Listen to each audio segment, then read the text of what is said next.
আজকে তাহলে তোমার ওই ওয়েব পার্টের তৃতীয় অধ্যায়।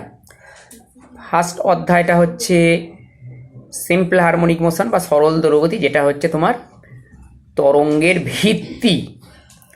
তারপর একটা ছোট্ট চ্যাপ্টার ছিল কম্পন, আর এখন থার্ড চ্যাপ্টার হচ্ছে তরঙ্গ গতি বা ওয়েভ মোশন।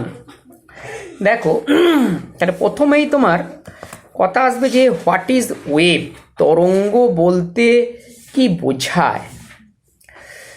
তোমার তরঙ্গের ডেফিনেশন দেখবে বিভিন্ন বইয়ে ইতিপূর্বে পড়েছো।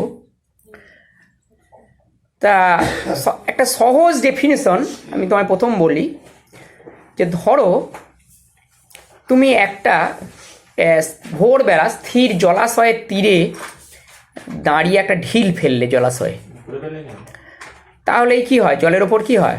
একটা ওয়েভ ক্রিয়েট করে না, ওয়েভ সৃষ্টি হয়। সেই কারণে একটা বই খুব ছোট্ট ডেফিনেশন পড়েছিলাম যে wave is nothing but A disturbance on a medium. একটা মিডিয়ামের ওপর ডিস্টারবেন্স ছাড়া আর কিছু না। আবার তুমি দেখো ক্লাস 9-এ যে বই 9-এর যে ডেফিনেশন পড়েছিলে যে তরঙ্গ হচ্ছে একটা আন্দোলন বা আলোড়ন, যে আন্দোলনটা মাধ্যমকে স্থানচ্যুতি না করে এক স্থান থেকে অন্য স্থানে চলে যায়। ধরো তুমি পুকুরের ঢেউ দিয়েই ব্যাখ্যা করো, যেখান থেকে ঢিল ফেললে সেখান থেকে ধরো মধ্যস্থলে যদি ফেলো, মধ্যস্থলের থেকে তীর পর্যন্ত দেখো ওই আলোড়নটা বিস্তৃত হয়, একটা জড় আন্দোলন অগ্রসর হয়ে যায়। কিন্তু এইটা দেখবে যে যখন ঢিল ফেললে মধ্যস্থলের জলটা কমে যায় আর তীরবর্তী অঞ্চলে জল বেড়ে যায়, এরকমটা দেখো কি? তার মানে কি জলকণাগুলোর কোনো স্থানচ্যুতি হয় না, কিন্তু আন্দোলনটা এগিয়ে যায়। আবার যেখানে তুমি ঢিল ফেলেছ সেখান থেকে ধরো 1 মিটার দূরে তুমি যদি একটা কর্কের টুকরো ভাসিয়ে রাখো বা একটা যদি বল রেখে দাও, তাহলে সেই বলটা ঢিল ফেরার পরেই দেখবে আপ ডাউন বরাবর আন্দোলিত হতে থাকবে। বলটা আপ ডাউন বরাবর আন্দোলিত হতে থাকবে মানে কি? বলের মধ্যে একটা যান্ত্রিক শক্তি এসেছে। তার মানে কি? সেটা এসেছে কার মাধ্যমে? ওই ওয়েভের মাধ্যমে। সেই কারণে এরকমও বলতে পারো তরঙ্গ হচ্ছে একটা শক্তির প্রবাহ, ফ্লো অফ এনার্জি। কি করে যায় না, যে এনার্জি ফ্লোটা মাধ্যমের কণাগুলোকে স্থানচ্যুতি না করেই প্রবাহিত হয় এক স্থান থেকে অন্য স্থানে। এটা হবে না? সুতরাং মাধ্যমে কণাগুলিকে স্থানচ্যুতি না করে যার মাধ্যমে একটা শক্তির প্রবাহ এক স্থান থেকে অন্য স্থানে ঘটে, তাহাই হলো তরঙ্গ। এরকমও বলতে পারো।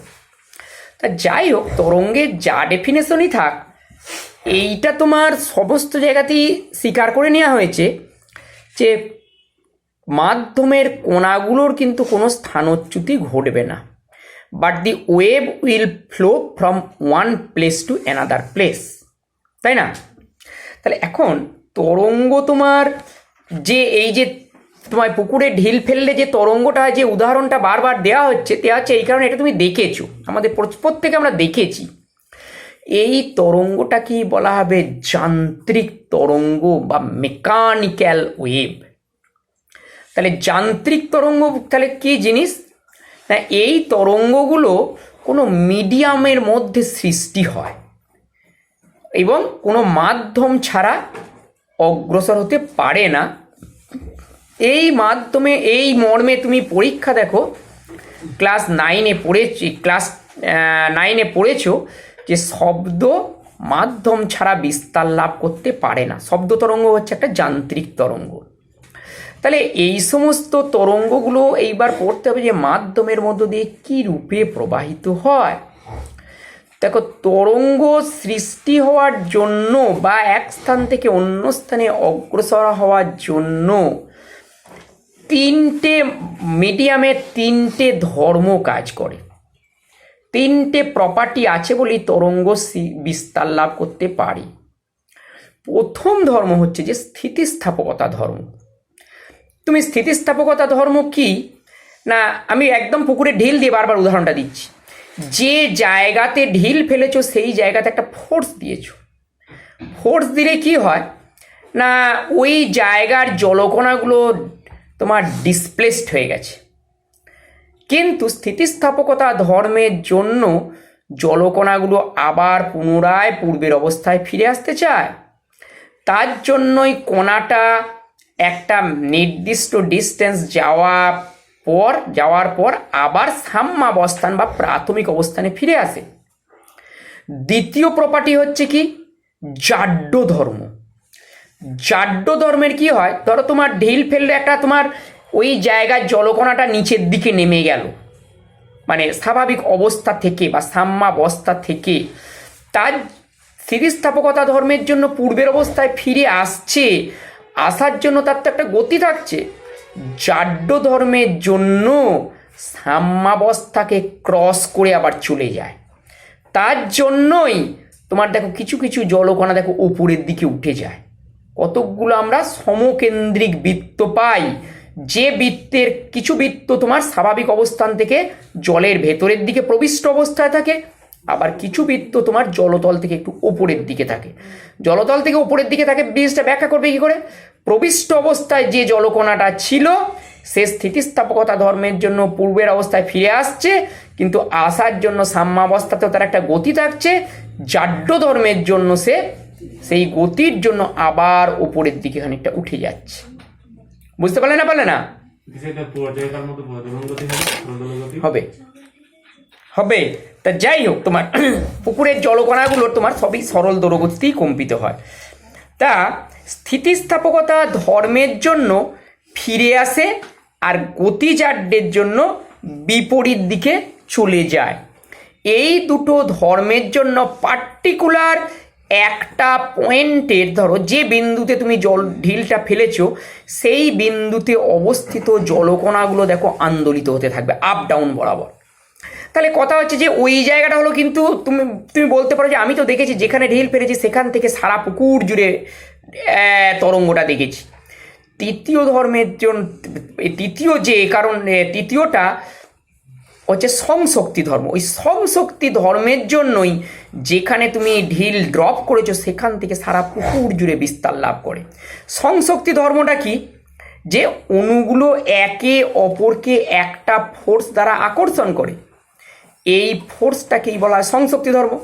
সুতরাং যে বিন্দুতে তুমি ঢিলটা ফেলেছো সেই বিন্দুর জলকণাকে তুমি যদি 1 নম্বর বলো, ঠিক তা সেই ঢিলের ঠিক গায়ে যে জলকণাটা অবস্থিত তাকে যদি 2 নম্বর জলকণা বলো, তাহলে 1 নম্বর জলকণাটা 2 নম্বর জলকণার উপর একটা ফোর্স প্রয়োগ করছে। সুতরাং 1 নম্বর জলকণার যা পরিণতি ঘটবে 2 নম্বর জলকণার পরিণতি অনেকটা তাই ঘটবে। অর্থাৎ এই সংশক্তি ধর্মের জন্যই তোমার এই যে আন্দোলনটা এক কণা থেকে অন্য কণায় তোমার স্থানান্তরিত হতে থাকে। তাহলে প্রথম দুটো ধর্ম কি করে না, পার্টিকুলার একটা জলকণাকে আপ ডাউন বরাবর আন্দোলিত করে। তৃতীয় ধর্মটা কি, এক কণা থেকে অন্য কণায় সেই আন্দোলনকে শিফট করে। এই তিনটে ধর্মের জন্যই তোমার তরঙ্গটা মাধ্যমের মধ্য দিয়ে বিস্তার লাভ করে। তাহলে এবং এই তরঙ্গটাকে বলা হয় যান্ত্রিক তরঙ্গ বা মেকানিক্যাল ওয়েভ। বারবার এই কথাটা ব্যবহার করা হচ্ছে এই কারণে, কিছু তরঙ্গ আছে তারা মিডিয়াম ছাড়াও বিস্তার লাভ করতে পারে, মিডিয়াম ছাড়াও সৃষ্টি হয় শূন্যস্থানে, সেগুলোকে বলা হয় ইলেকট্রোম্যাগনেটিক ওয়েভ। পরবর্তী ক্লাসে তোমার তার পাঠ্যবিষয় খুব সামান্য আছে। তা এই কণাগুলো তোমার জড় মাধ্যমে দেখবে, তোমার 9 বই ডেফিনেশনে প্রথমেই আছে, দেখবে স্থিতিস্থাপক মাধ্যমের কণাগুলির সমষ্টিগত আন্দোলনের ফলে সৃষ্টি হয়। এটা সেই কারণেই এগুলোকে বলা হয় সমষ্টিগত আন্দোলিত হচ্ছে, মানে কি তার মধ্যে একটা যান্ত্রিক শক্তি সৃষ্টি হচ্ছে, এই কারণেই এটাকে বলা হয় যান্ত্রিক তরঙ্গ। তাহলে যান্ত্রিক তরঙ্গের কিছু দেখো বৈশিষ্ট্য আছে। বৈশিষ্ট্যটা কি, প্রথম বৈশিষ্ট্য যেটা তোমরা পড়ে এসছো, যে মাধ্যম ছাড়া এই তরঙ্গ বিস্তার লাভ করতে পারে না। ঠিক আছে। 2 নম্বর বৈশিষ্ট্য হচ্ছে যে তরঙ্গটা সংশক্তিজনিত বলের জন্য এক স্থান থেকে অন্য স্থানে এগিয়ে যায়, কিন্তু মাধ্যমের কণাগুলো তার নিজস্ব স্থান ত্যাগ করে না। নিজস্ব স্থান ত্যাগ করে না মানে কি, সাম্যাবস্থানকে কেন্দ্র করেই আপ ডাউন বরাবর বা ডাইন দিক বাঁ দিকে আন্দোলিত হতে থাকে। ঠিক আছে? আচ্ছা, এই যে কণাগুলোর দু ধরনের এনার্জি আছে, একটা হচ্ছে তোমার স্থিতিশক্তি, একটা হচ্ছে গতিশক্তি, যার ফলস্বরূপ যান্ত্রিক শক্তি থাকে। গতির জন্য আপ ডাউন বরাবর আন্দোলিত হওয়ার জন্য একটা গতিশক্তি থাকবেই, আর সংশক্তিজনিত বলের জন্য ফোর্স থাকলেই তোমার সেই শক্তি থাকবে। এই দু ধরনের তোমার এনার্জি থাকে। তা তরঙ্গ কোন দিক থেকে কোন দিকে যাবে তার উপর ভিত্তি করে দুই শ্রেণীতে ভাগ করা হয়। একটাকে বলা হয় অনুদৈর্ঘ্য তরঙ্গ বা লঙ্গিটিউডিনাল ওয়েভ, আর একটাকে বলা হয় তির্যক তরঙ্গ বা ট্রান্সভার্স ওয়েভ। তুমি প্রথমেই বলি, পুকুরে ঢিল ফেলে যে তরঙ্গটা উৎপন্ন হয় সেটা হচ্ছে তোমার তির্যক তরঙ্গ। মূলত তির্যক তরঙ্গই ওটা হয়। পরে বলবো ওটা কথা। তাহলে পুকুরে ঢিল ফেলে তুমি যেটা দেখতে পাও অনুদৈর্ঘ্য তরঙ্গ হয়, যেটা বলছে সেটাও ভুল নয়, কিন্তু মূলত হয় তির্যক তরঙ্গ, এবং এইটাই তোমার বহিঃপ্রকাশ ঘটে। তাহলে তির্যক তরঙ্গ কেন? দেখো, তুমি যেখানে ঢিলটা ফেলেছো সেই জায়গাতে জলকণাগুলো দেখবে আপ ডাউন বরাবর আন্দোলিত হতে থাকে, আর তরঙ্গটা সেখান থেকে সব দিকে এদিকে বিস্তার লাভ করে, এদিকে এদিকে এরকমভাবে বিস্তার লাভ করে। অর্থাৎ দেখো, সমকোণে এটা অগ্রসর হয়। অর্থাৎ এই ক্ষেত্রে কণাগুলোর কম্পন আর তরঙ্গের বিস্তার, এদের দুজনার মধ্যবর্তী কোণ 90 ডিগ্রি হয়। এই জন্য এই তরঙ্গটাকে বলা হয় তির্যক তরঙ্গ। আবার তোমার একটা ছাদ থেকে, সিলিং থেকে একটা স্প্রিং ঝুলছে, স্প্রিং থেকে যদি একটা ইট বেঁধে দাও, নিচে যদি টেনে ছেড়ে দাও, তোমার আপ ডাউন বরাবর আন্দোলিত হতে থাকে কণাগুলো, তরঙ্গটাও আপ ডাউন বরাবর এগিয়ে যায়। এটা হচ্ছে একটা অনুদৈর্ঘ্য তরঙ্গ। এর থেকে ভালো বুঝতে পারবে তুমি যেটা পড়েছো, শব্দ তরঙ্গ। শব্দ তরঙ্গ যেদিকে যায় সেই দিকে, ধরো তোমার শব্দ তরঙ্গ এদিকে বিস্তার লাভ করছে, এই দিক বরাবরই কণা মাধ্যমের ঘনীভবন তনুভবন হয়, এমন এমন এমন এমন করে না। সুতরাং তাহলে তরঙ্গের মুভমেন্ট এদিকে, আবার দেখো তোমার মাধ্যমের তোমার আন্দোলনও, কণাগুলোর তোমার যে আন্দোলনও এই বরাবর হলো। অর্থাৎ তরঙ্গের বিস্তারের অভিমুখ মাধ্যমের কণাগুলোর গতির অভিমুখে হয়। এই কারণে এই তরঙ্গটাকে বলা হয় অনুদৈর্ঘ্য তরঙ্গ। এগুলো অলরেডি তুমি পূর্ববর্তী ক্লাসে পড়েছো, আমি বিস্তারিত কিছু বলছি না। এরপর তোমার ওয়েভটা কি করে সৃষ্টি হয় এইটা দেখার জন্য তুমি এই ছবিটা দেখো, যে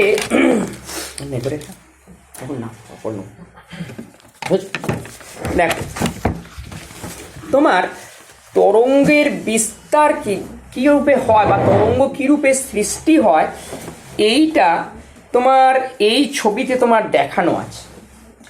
এখানে দেখো একটা পয়েন্ট এ বিন্দু,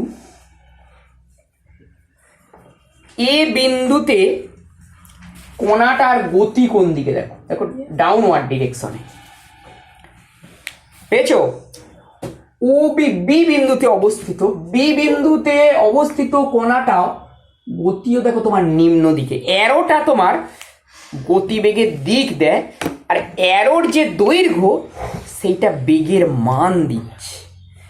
এই কণা, এই অ্যারোটার দৈর্ঘ্য বেশি এইটা অপেক্ষা, সেইখানে এ বিন্দুর গতিবেগ বেশি, বি বিন্দুর গতিবেগ অপেক্ষা। অপর দিকে দেখো তোমার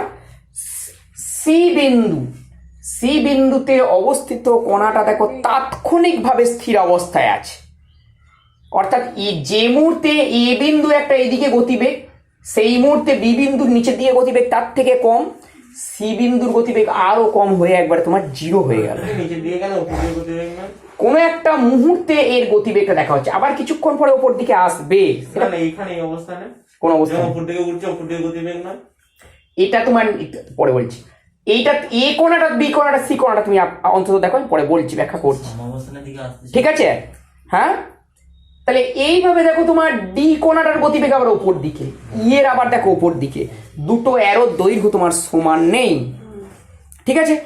পর্যায়কালের 1/4 সময় পরে, 1/4 সময় পরে কি হবে দেখো, তোমার চলে গেছে এই জায়গায়, এবারে ব্যাক করার পালা, অর্থাৎ তাৎক্ষণিকভাবে এই জায়গায় তোমার স্থির অবস্থায় আছে। সরল দোলকই যদি দেখো, পর্যায়কালের 1/4 সময় পরে তো মধ্যবিন্দু থেকে সাম্যাবস্থান থেকে বিস্তার বিন্দুতে চলে যায়, তাৎক্ষণিকভাবে স্থির হয়, তারপর আবার সাম্যাবস্থার দিকে ফিরতে থাকে। এটাও দেখো ঠিক তাই, এরপর সাম্যাবস্থার দিকে ফিরবে। কথাটা বুঝলে না? তাহলে এই জায়গাতে গিয়ে সে তাৎক্ষণিকভাবে স্থির আছে। বি কণাটার গতি, এ যখন এখানে এসে গেছে, বি এখন এই জায়গায় পৌঁছায়নি, সেই জন্য বি আবার নিচের দিকেই থাকবে। বি এর গতিটা বুঝতে পারলে না? সি কি, সে সাম্যাবস্থায় পৌঁছেছে এবং সি এর গতিবেগ দেখো সর্বোচ্চ, এই জন্য অ্যারোটা দেখো সি এর সব থেকে বেশি। কথাটা বুঝলে না? হ্যাঁ, তাহলে পর্যায়কালের 1/4 পরে শেপটা এরকম। পর্যায়কালের অর্ধেক সময় পরে কি হয়, পাই শুধু ফেজ চেঞ্জ হয়ে যায়, অর্থাৎ এই ছবিটাও যাও ছিল, এটাও তেমন হবে, শুধু উল্টো দিকে হয়ে যাবে, পাই ফেজ চেঞ্জ হয়ে যাবে। কথাটা বুঝলে না? অর্থাৎ 1/4 পরে প্রথমে কোণাটা তোমার যাত্রা শুরু করেছে নিচের দিকে, 1/4 সময় পরে এইবার দেখো আপওয়ার্ড বরাবর উঠবে। দেখতে পাচ্ছ না? তাহলে এইবার কথা হচ্ছে ওয়েভটা কি, কোনটা ওয়েভ? মনে রাখবে, যে কোনো মুহূর্তে এই বিভিন্ন কণা আছে, সেই কণাগুলোকে যোগ করা হলো একটা রেখা দিয়ে, ওই যে রেখার যোগ করার পরে যে বক্ররেখাটা উৎপত্তি হবে সেটাই হচ্ছে তরঙ্গ। অর্থাৎ কণাগুলোর সঞ্চার পথটাই হচ্ছে তরঙ্গ। কথাটা বুঝতে পারলে না? অলরেডি তোমরা পড়েছো কণাগুলোকে সঞ্চার পথ, সে সরল রেখায় যদি হয় তোমার উত্তর হয় সরল রেখা, যদি সার্কুলার পথে চলে তখন সঞ্চার পথ হয় বৃত্তাকার। তাহলে এক্ষেত্রে তাহলে তোমার সঞ্চার পথটা কোনটা, এই ওয়েভ আকার। এইটা যে কোনো মুহূর্তে তুমি যদি যোগ করো এইরকম হয়, এই শেপটা পেতে পারো, এই শেপটা পেতে পারো, এরকম একটা শেপ তুমি পেয়ে যাবে। এটাই হলো তোমার তরঙ্গ। দেখো কথাটা ঠিক আছে না ঠিক নাই? হ্যাঁ, সুতরাং তোমার এইখানেতে তোমার কিছু কণা দেখো তোমার একদম শীর্ষস্থানে রয়ে গেছে, সি বিন্দুতে, এটাকে বলা হয় তোমার তরঙ্গ শীর্ষে এই কণাগুলো অবস্থান করছে বা ওয়েভ টপ পজিশনে আছে। আবার কিছু কণা একবারে সর্বনিম্ন অবস্থানে আছে, জি বিন্দুটাই ধরো একেবারে সর্বনিম্ন অবস্থানে আছে, এটাকে বলা হয় তরঙ্গপাদ অবস্থান বা ওয়েভ টপ, এই পজিশনে আছে। অর্থাৎ তোমার এই তরঙ্গটা, এটা একটা তির্যক তরঙ্গের উদাহরণ দেখানো হয়েছে, যে এটা তোমার তির্যক তরঙ্গ। তাহলে অগ্রসর হয় কিভাবে, আর দেখো wave top wave crest, wave top wave crest, এই করতে এগিয়ে চলে। অলরেডি তুমি এটাও পড়েছো যে শব্দ তরঙ্গের বিস্তার হয় ঘনীভবন তরঙ্গের মাধ্যমে। যে কোনো তরঙ্গ শীর্ষ তরঙ্গপাত এইভাবে তোমার অগ্রসর হতে থাকে। তা অলরেডি তুমি অনুদৈর্ঘ্য তরঙ্গ পড়েছো যে ঘনীভবন আর তনুভবনের মাধ্যমে অগ্রসর হয়, বা কম্প্রেশন র্যারিফ্যাকশনের মাধ্যমে তোমার অনুদৈর্ঘ্য তরঙ্গ অগ্রসর হতে থাকে। ঠিক আছে? হ্যাঁ, তাহলে এখন তোমার অনুদৈর্ঘ্য তরঙ্গ মনে রাখবে কঠিন তরল গ্যাসীয় সমস্ত মাধ্যমে সৃষ্টি হয়, কিন্তু তির্যক তরঙ্গ শুধুমাত্রই কঠিন মাধ্যমে সৃষ্টি হয়। তবুও ব্যাখ্যা করার জন্য এই জলের যে ওয়েভটার এক্সাম্পলটাকে বারবার নেওয়া হচ্ছে। This is not the ideal তোমার ট্রান্সভার্স ওয়েভ, এর মধ্যে অনুদৈর্ঘ্য তরঙ্গও নিহিত আছে। তা তোমার অনুদৈর্ঘ্য তরঙ্গ, তির্যক তরঙ্গ কঠিন মাধ্যমে শুধু কেন না, কঠিন মাধ্যমে একমাত্র কৃন্তন পীড়নকে সহ্য করতে পারে, অর্থাৎ আকারের পরিবর্তনেরও আয়তন পরিবর্তনে বাধা দেয়, সেই কারণে শুধুমাত্র কঠিন মাধ্যমের ক্ষেত্রে এটা হয়। আর অপরপক্ষে তরল গ্যাসীয় বা তরল গ্যাসীয় এইসব মাধ্যম কৃন্তন পীড়ন সহ্য করতে পারে না, এই জন্য অনুদৈর্ঘ্য তরঙ্গ সৃষ্টি হয়।